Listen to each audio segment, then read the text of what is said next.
我是在地新闻，继续是正大的消息。立法院前议长王金平今仔日心情好，写毛笔字是写甲真欢喜。伊讲伊拜六甲郭台铭有讲甲呢气氛嘛真好，两个人有共识，要为台湾的前途共同来拍拼。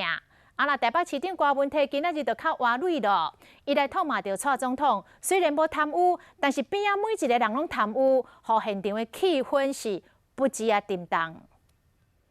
拜二就要创党啊！台北市长郭文摕讲无邀请政治人物，想要点点啊，将这个法律程序行完。大家嘛关心讲，敢会甲郭台铭合作，使较好，敢有法度斗阵？狮子跟老虎本来在非洲大陆就是共存的，只是他们捕杀不同的猎物而已。所以猎物是羽毛。等到笑煞，讲到民进党，郭文摕就真激动。2016年1月16号，我是指示小英的，我不是。 可是你怎么敢把国家搞成这个样子？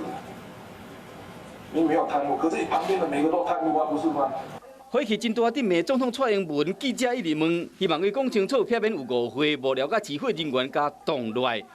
另外一边气氛就无遐紧张啊。立法院前院长王金平咧写司法前委员出一地上联，决心强赢疫情上言，邀请各路英雄好汉对下联。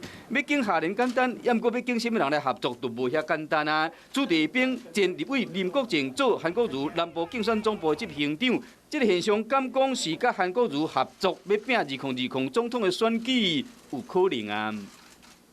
人各有志哈，我们给予尊重，给予祝福。意思讲，要甲朱立兵行无共款的路，韩国瑜真的一天就化工，希望党主席吴敦义出面整合，有可能离开党内同志。王金平甚至是安尼讲。指的是谁我不知道，如果是我的话，我想，当时初选之前，诸多的建议，他一样也都没有采纳。那未来也。 看起来没有什么好再跟他接力了啊！顶多是拜六甲郭台铭见面的时，讲了真欢喜。敢会甲郭文摕，也是韩国瑜见面，王金平讲这后改才阁讲。